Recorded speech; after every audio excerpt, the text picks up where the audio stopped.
Would you, maybe you don't know how. I was standing there and I felt this a moment ago, but I don't know that I've ever asked anybody to pray this exactly like this, but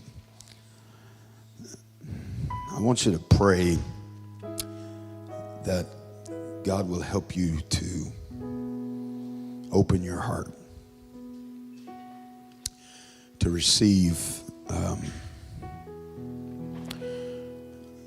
things that the Lord has sent me here to say to you today. Help me. Maybe you feel like that, maybe you're not sure you want to open your heart.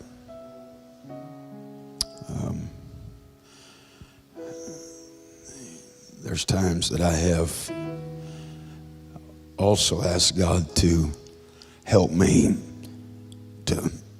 to want to open my heart.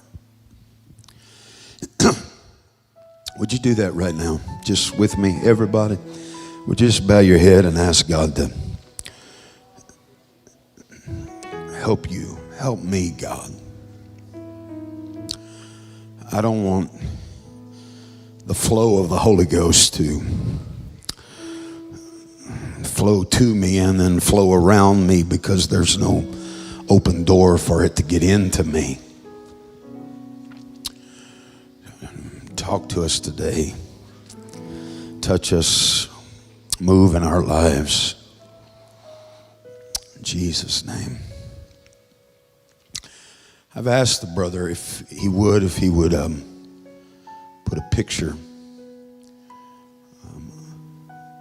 No, the other one, please.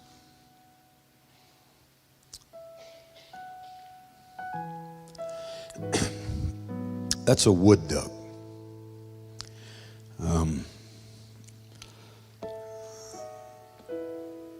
To you outdoorsmen, that's one of the most beautiful birds, waterfowl, that God created. Now, as it sits there, it's obvious, its beauty. You can pick up a little bit of what I'm talking about, just a little bit on its back. Actually, as beautiful as this bird is,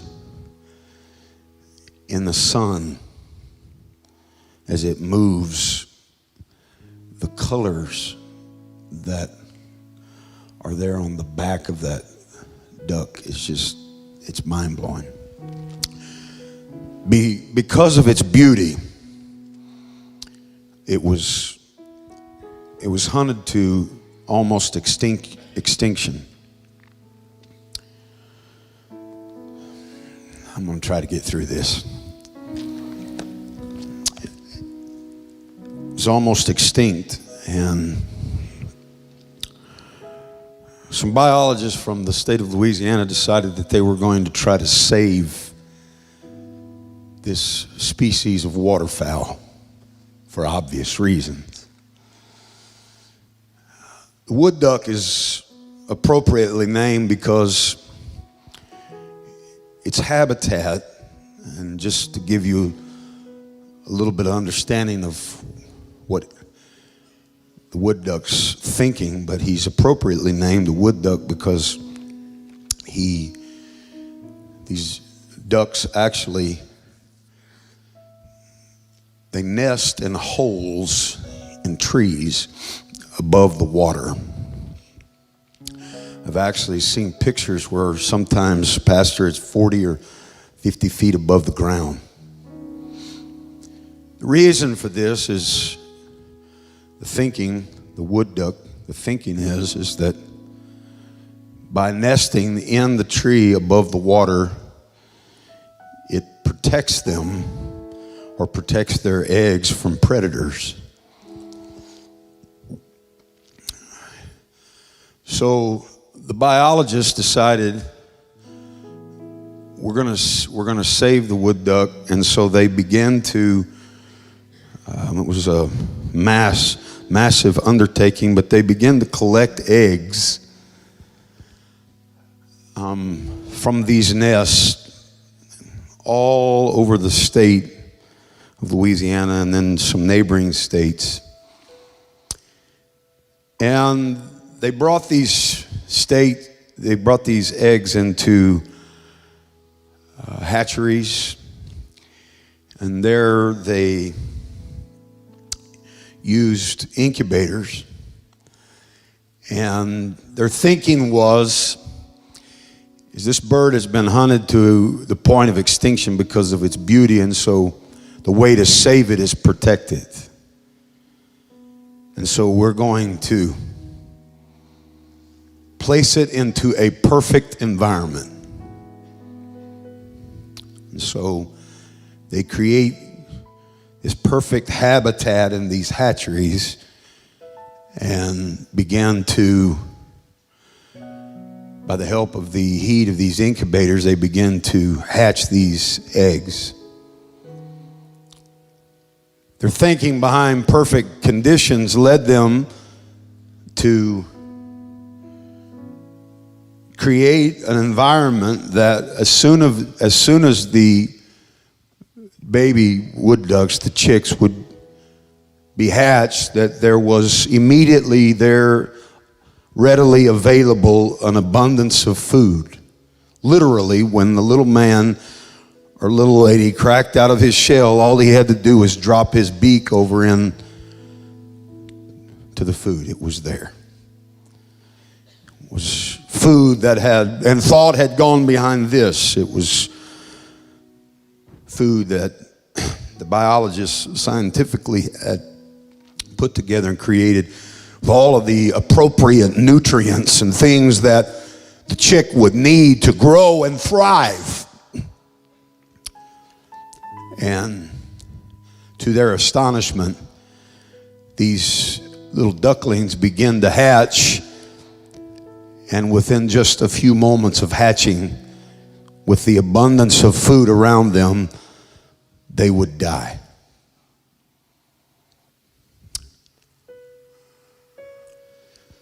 This went on for weeks, and they began to manipulate and try to tinker with the environment. Well, maybe it's the temperature, and so they would change the temperature, and maybe it's not enough food, or maybe it's not the type of food that they wanted, and the biologists kept going back to the drawing board, trying to save this little duck from extinction. All of their efforts failed, months after months. One biologist dropped everything that he was doing to figure out what was going on here. And he finally figured it out.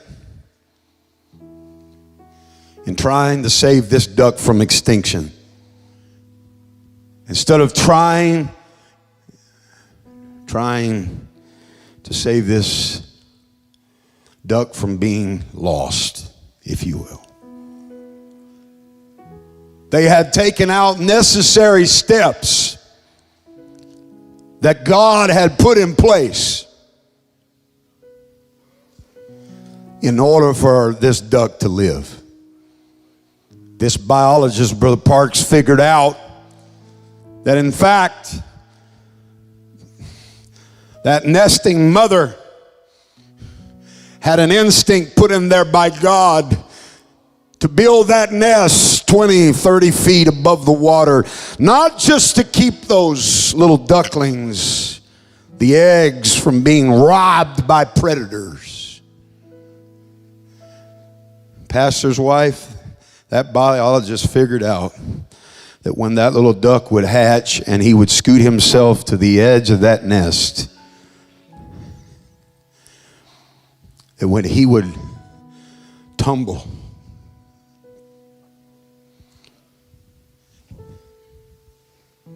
sometimes 50 feet, once he would work up the courage to drag himself out of the nest, the tumble 40, 50 feet.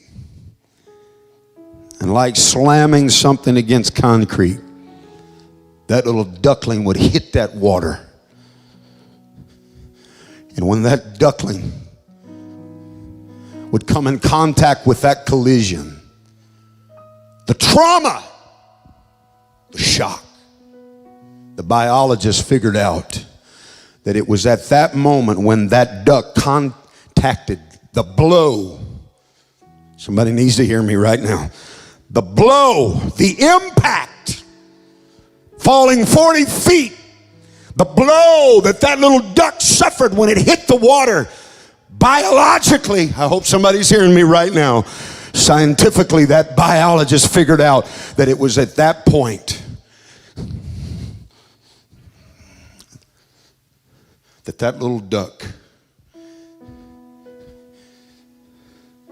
that inside of him woke up at that point in which trauma came into his life. At that point when he contacted the water as if it were concrete, it was at that point biologically that hunger woke up in that little duck, and he realized, I'm hungry and I need to eat. You can't take the blow out. You can't take the trauma out. You can't take the pain out. Well, we'll create this perfect little environment, the perfect temperature. Come on, we'll remove any kind, are you hearing me right now? We'll remove any kind of anything that could make the little duck uncomfortable. No, God designed it. God designed it. Come on, that's the shock and the pain and the trauma, the blow, come on, was what woke up the hunger instinct. It's what woke up the little hunger instinct within that duck. It's when that duck realized, come on, I need something to eat, and I've got to eat if I'm going to survive. Come on, I'm going to die of hunger. You take the blowout in a conservatory, and the little duck never wakes up to the fact that he's hungry. He falls over and he dies in food that's readily available. Brother Marks, that is such a silly way to start this Sunday morning service. Let me tell you something. There's a reason I'm using this story today. Somebody has hit a wall. There's blowback somewhere. Somebody has come in contact. There's a collision that's taken place in your life. Something's happening. Your world is being turned upside down. Come on. I'm not here today to join in with any masquerade parties. I'm not convinced by the front you're putting up. I'm talking about the things that's going on in the silence of the night, in the privacy of your life, when no one can see you. I don't know what's happening, but there's a collision. But I want you to understand that God has designed, doth nature itself not teach us?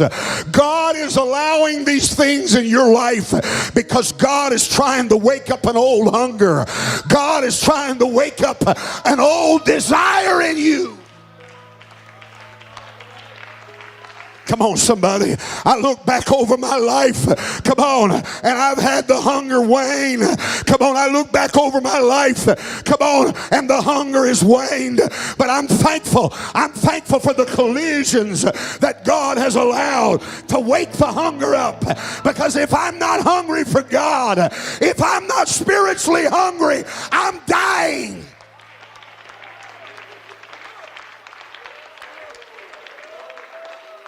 I read something this morning and it kind of took me back. You know the scripture. It talks about he that hunger and thirsteth after righteousness. But I started reading the Amplified Version, which is a parenthetical translation. And I realized, come on, it says, and he shall be filled. There's much more going on there with that Greek word than just filling your tank up when you're on empty in your vehicle. The word there, actually once it's translated in the book of Mark, the same Greek word. This to me causes this scripture to pop. Not just filled in the sense of full, but satisfied. Blessed is the man that hungereth, thirsteth after God. The man, happy is the man. You know, that word blessed is interchangeable throughout the New Testament with the word happy. Happy is the man who hungereth and thirsteth after God. And then he closes it up and he says, for he shall be satisfied. There are no needless pursuits. If you have a fresh hunger for God, come on, there is no sadness. There is joy. Come on, if you've got a fresh hunger for God, you're not lacking, ladies and gentlemen. Come on, there's no needless wandering. Come on, you don't think I'm in the Word? David said it like this. He said, I had a propensity to stray. He said, but God employed affliction. Come on, just like that little duck. Come on, God sent trouble into my life. God sent a cataclysmic circumstance in my life, and it woke something up in me. My God, I've been burdened for days. I didn't know who was going to be here, but I want to admonish somebody. Don't waste this. I don't know what's going on in your life, but don't waste this. Let this wake something up in you. I need Jesus.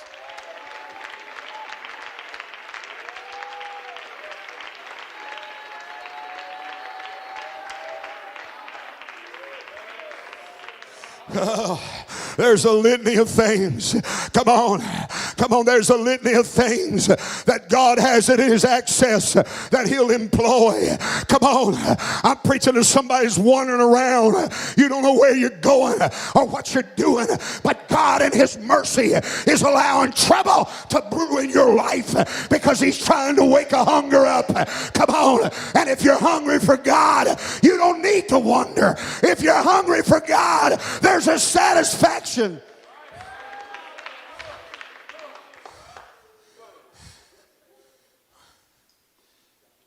There's a litany of things. There's a plethora of partners that God will join forces with to bring anointed abruptions,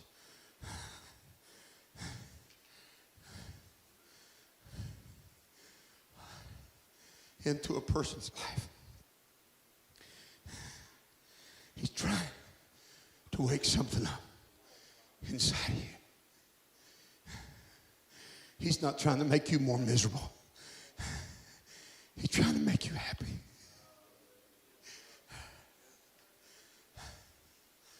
There's a litany of things. Money. I've visited people in the hospital. Why would God put a 45-year-old man on his back, clenching his chest, having a heart attack? It's that little duck, free falling, who slams. Is anybody hearing me right now? He slams into the concrete of what you and I would call the circumstances of life.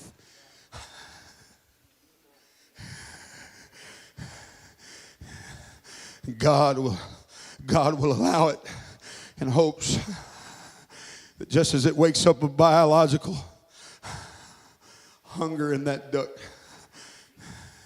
that it'll wake something up in you that says, you know what?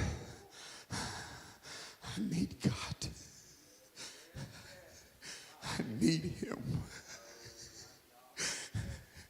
I don't understand everything. Listen, you don't have to understand everything to need him. Listen to me. Listen to what you're saying. I don't understand everything.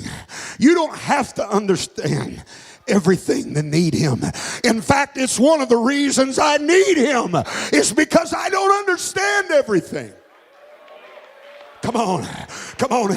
I'm not, it may sound sophomorish to you, but I'm not preaching with tongue in cheek. You better hear what I'm telling you right now. Come on. But I will tell you this. At 42 years old, there's some things you'll never understand. There's some things you'll never have the answers to. But ladies and gentlemen, when you have him, you have peace. And there is a peace that surpasseth all understanding. There is a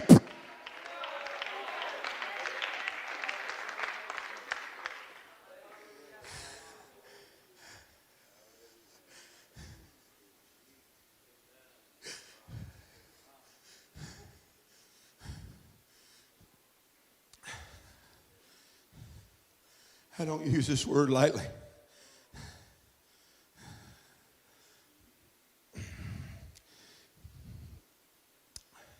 Maybe I'm admonishing someone in your complacency.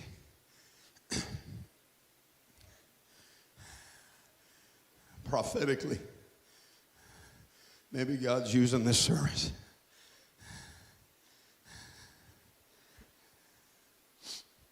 to make you privy of what's coming.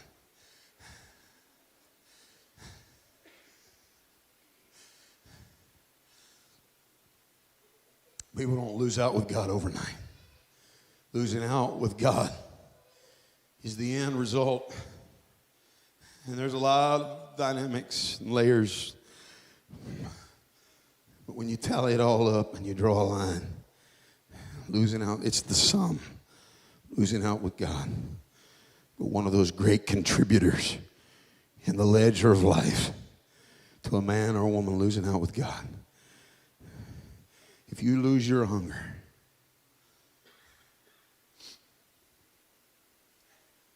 that's why every once in a while I love when we reach back and we grab, there's a couple of those old songs that we sing, and I love all these new songs, but there's a couple of those old songs that say it, and they say it right. I need thee. Oh, it's just one letter, but come on, let me know what I mean. Oh, I need thee. Every hour. Come on.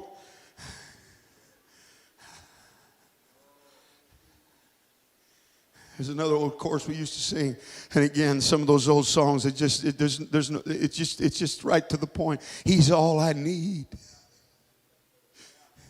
Jesus is all I need. Come on, reach over and take somebody by the hand and pray right now. Derek, come on. Just Derek, come on. Just get on the keyboard. I need him. I thought I needed all this other stuff. But I hope somebody today, I hope that in my feeble efforts, that your eyes can be open to your pointless pursuits. They're so pointless. Your pointless pursuits. Pursuits that the only reason you started heading down that path to begin with is your hunger waned. Come on. And when your hunger wanes, you stop being satisfied and you start looking at the proverbial greener grass on the other side of the fence.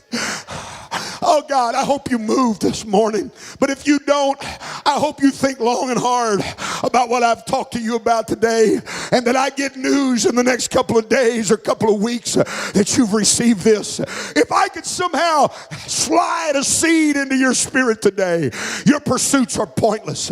Solomon said, I had it all. I did it all. Come on. Anything that man could want, anything that man could desire. He said, but they were pointless pursuits. Come on, it was all vanity. Come on, and vexation of.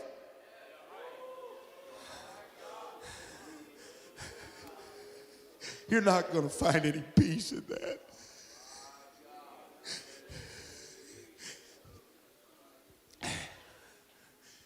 Wake up.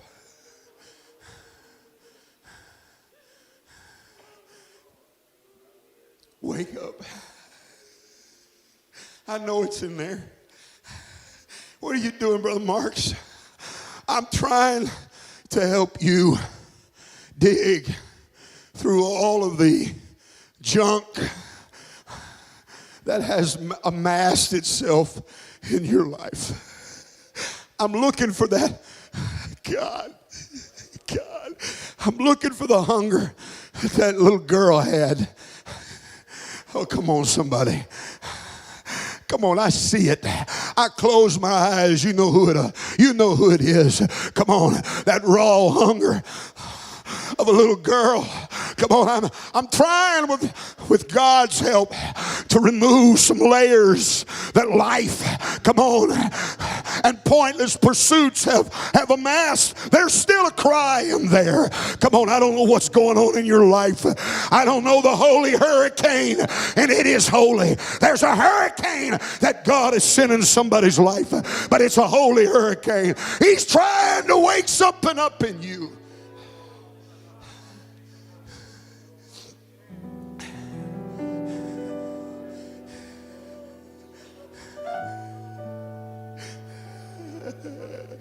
I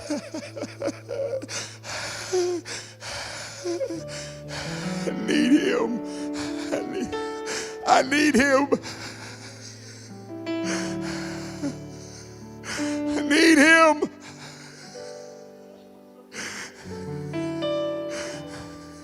I need him.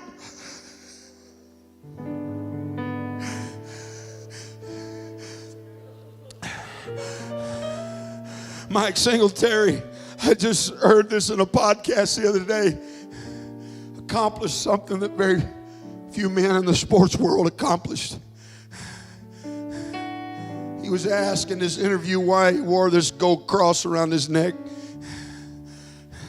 Let me just insert this. I think there's better ways, a lot better ways, to show what Jesus has done to your life, in your life, than to wear a gold cross around your neck. But they asked him about it. Mike Singletary won a Super Bowl as a player, and he won one as a coach. And he looked at them with piercing, believable, come on, there was conviction in the tone of his voice. And he said, it's because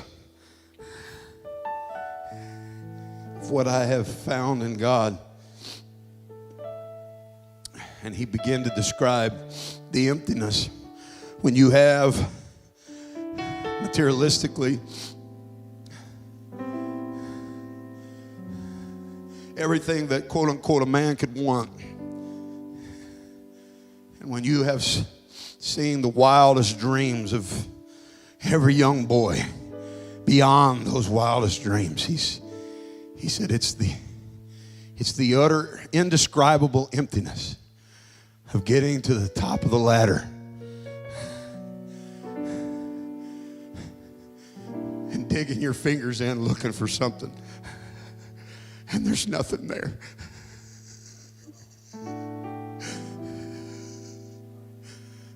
It's pointless pursuits. David said, my feet, I had a proclivity. I had a penchant as a person to stray. But just like that little duck, God let me hit a wall.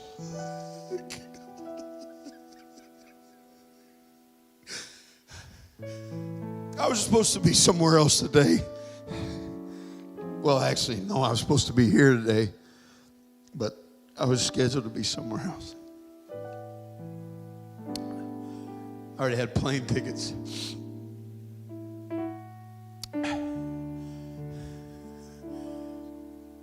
But the Lord began to speak to me very specifically about this service this morning.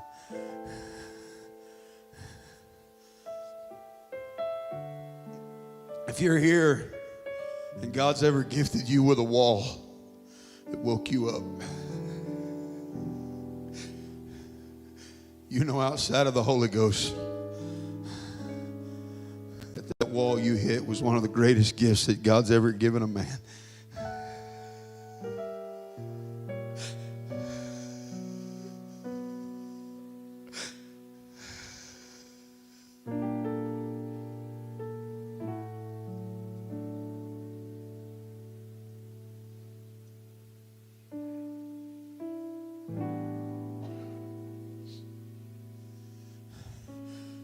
Thankfully, I've been able to be a part of this comeback. But I had a young man tell me a story. Oh, God, you talk about the beauty of a wall. He got cold. Some stuff had happened. His hunger waned.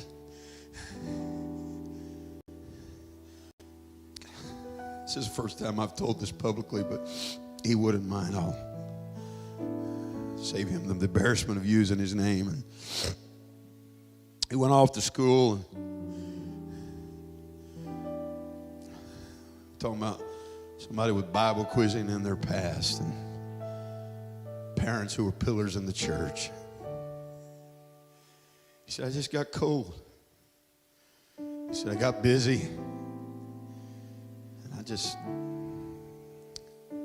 stopped needing him.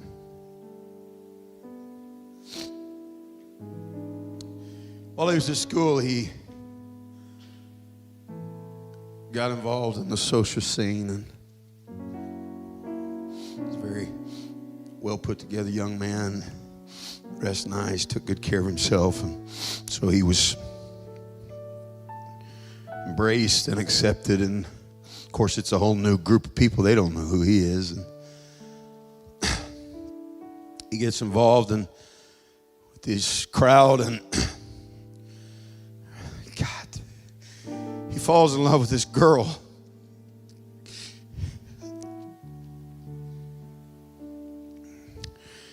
And she knows nothing about his background. And he said, obviously, I didn't, because of the situation, he said, I didn't, even 6 months later, he said, I didn't feel the liberty to tell her. He said, I'd taken her home a time or two, but he said, I just done my best to avoid the whole church deal. He said, we didn't talk about God. He said, I just, from things that she'd said, he said, I gathered she was agnostic at least, and maybe atheist. He said, the longer we were together, he said, there were emotions and feelings, and he said, I loved her. He said, I cared about her, and he said, I felt like that this was who I'd spend the rest of my life with. And he said, one side of that, he said, that made me very happy. He said, the other side of it, he said, it was something I didn't want to think about. He said, because I just knew that was going to complicate a comeback. God, when people are being enticed, if they could only see the entanglements. I've been trying to write some lately, but I just was writing the other day about enticements and entanglements. It just doesn't pay off. And he said it wasn't long. I think it was 6-7 months, and they'd moved in together. And he said everything, and to this point, had been great. He said, my mind would drift every once in a while, about the path home. He said, but I didn't.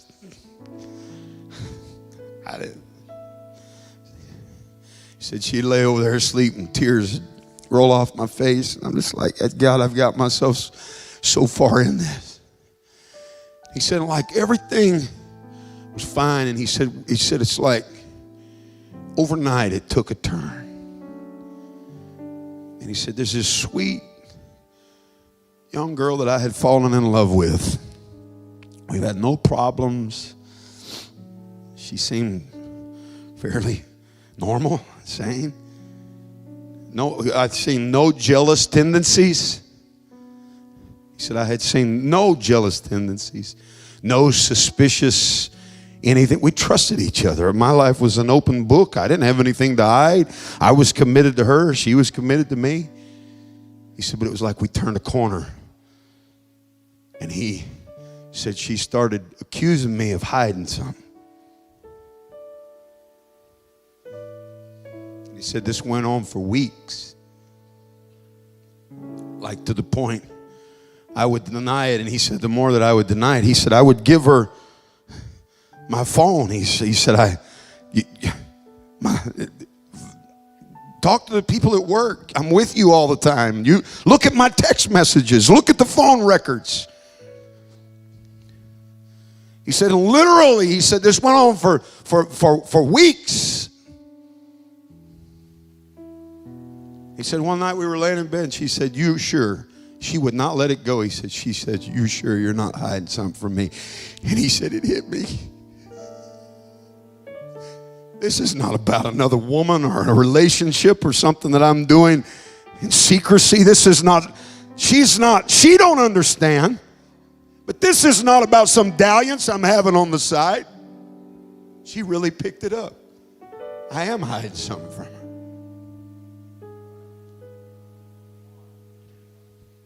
I took a wall, Brother Adams. I took a wall. Isn't that something? Is God merciful or what? It's like she wasn't going to turn me loose, but she wasn't going to turn loose of the fact that I was hiding something. And he started describing to me about working up the courage. God. To explain to her, it's not a relationship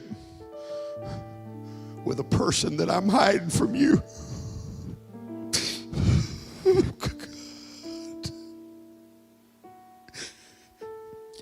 It's an old relationship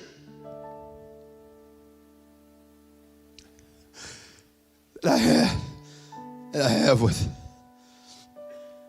God.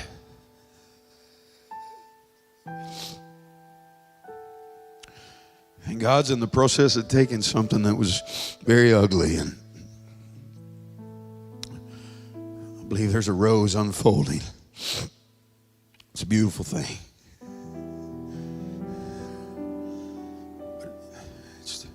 It's the gift of a wall.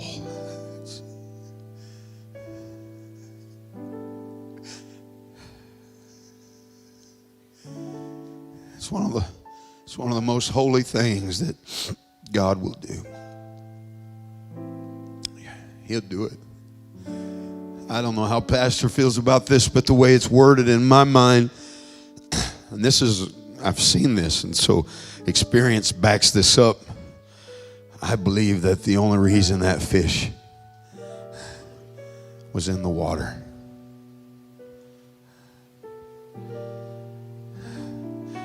I believe the only reason that fish existed was God created it for Jonah. God put it there with Jonah in mind.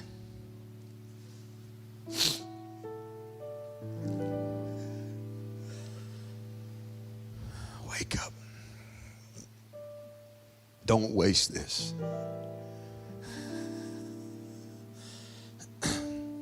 You would be silly if you thought I was just preaching to backsliders today. Of course, it's applicable to that, but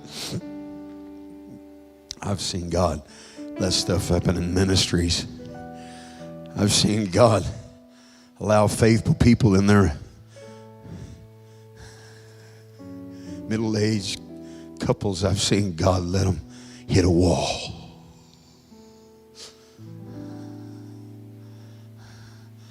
I've seen God send walls when someone's on a pointless pursuit. But I've also, thankfully, I've seen God send walls to keep somebody from going on a pointless pursuit. Don't get bitter.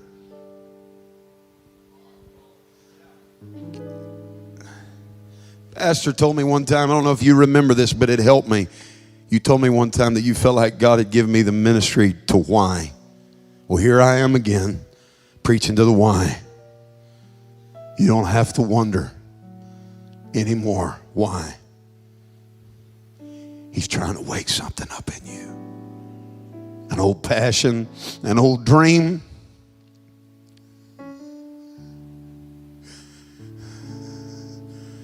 But oh, that us that really don't have any understanding when we see that little old duckling tumbling end over end. He's trying to wake something up. Don't waste it. Don't waste it. Don't waste it.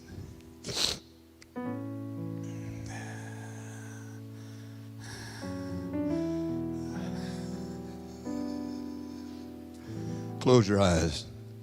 Dara's going to sing through this once.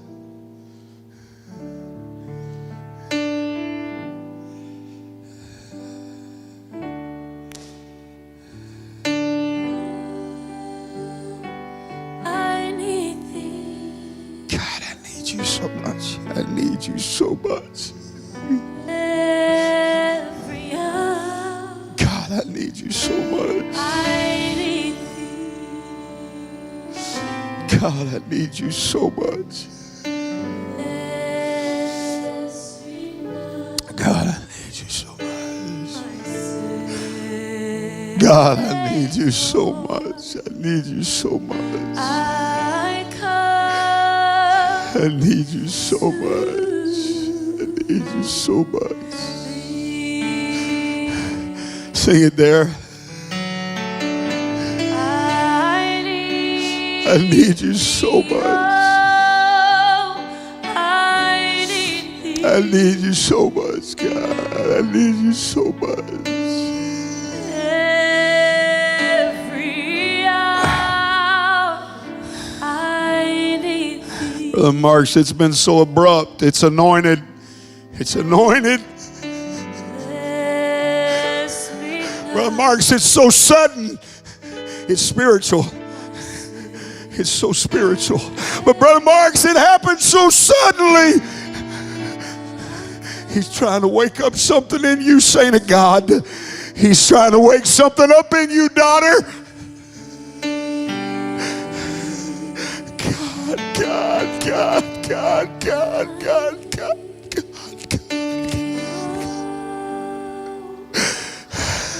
Would you pray right now? Would you just close your eyes? Come on, he's reaching.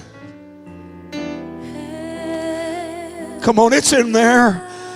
It's in there. That old hunger's in there. I know there's life has put a lot of layers, but there's still a hunger in there. He's just trying to wake it up.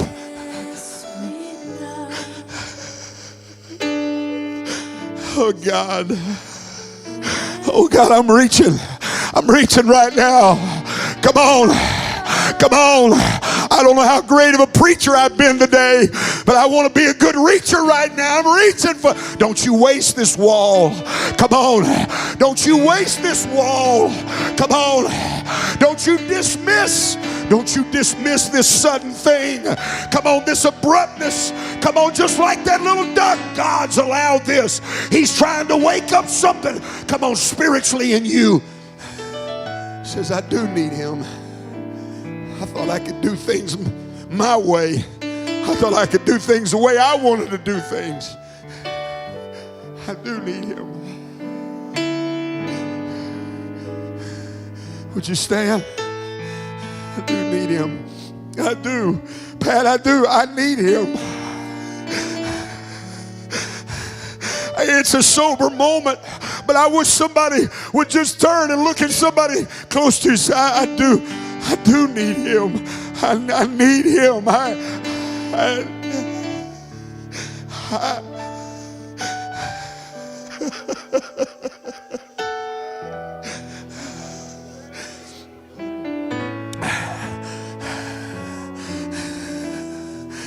God,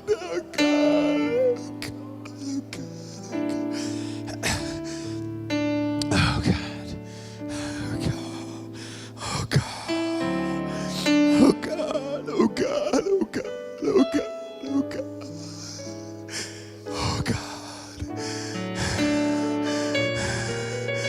You need him. That's been my only prayer, is through feeble words. Oh God, my Lord, our attempt at best is just human if God doesn't anoint it. But I pray that God would anoint me today, that we can leave here. I know it's simple, but yet it's so needful that every one of us could leave here with a fresh, new awareness, a deeper depth, if you will, of understanding. I do need him. I hunger after him. I need his guidance. I need his help. I need his assistance. Come on. I know I've been busy, but I need you, God. I know I've got too many irons in the fire, but I need you, God.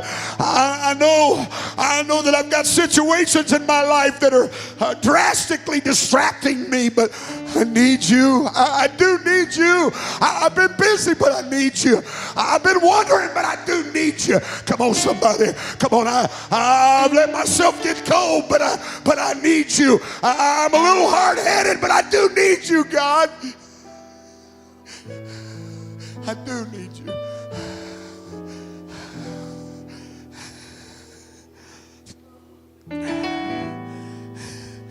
My Lord, have mercy. You better have a good excuse.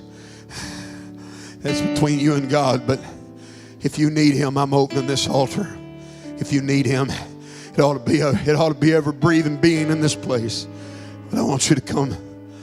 Daria's going to sing this some more. You don't have to change songs, sis. Just keep singing the same thing. That's where we're at today. I need him. I need. Oh God, help us to understand what we really need. I need some relief, Brother Marks. No, you need him. I need somebody to pull the pressure valve. And no, you need him. Come on. Come on.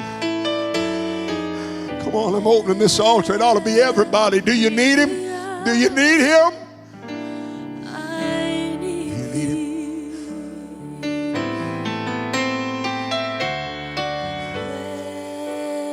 Bless me now. Oh God.